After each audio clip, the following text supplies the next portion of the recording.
یا ان کی مثال میں کسی ہے کہ آسمان سے برس رہا ہو اور اس میں اندھیرے پر اندھیرا چھا رہا ہو اور بادل گرج رہا ہو اور بجلی کوند رہی ہو، تو یہ کڑک سے ڈر کر موت کے خوف سے کانوں میں انگلیاں دے لے۔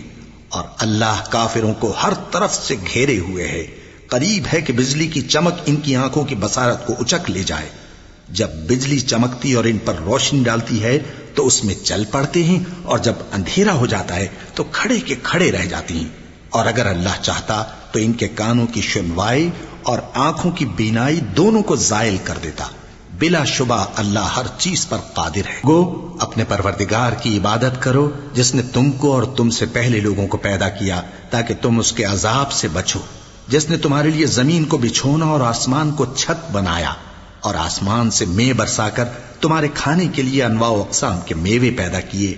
بس کسی کو اللہ کا ہمسر نہ بناؤ، اور تم جانتے تو ہو۔ اور اگر تم کو اس کتاب میں جو ہم نے اپنے بندے پر نازل فرمائی ہے کچھ شک ہو تو اسی طرح کی ایک صورت تم بھی بنا لاؤ، اور اللہ کے سوا جو تمہارے مددگار ہوں ان کو بھی بلا لو اگر تم سچے ہو۔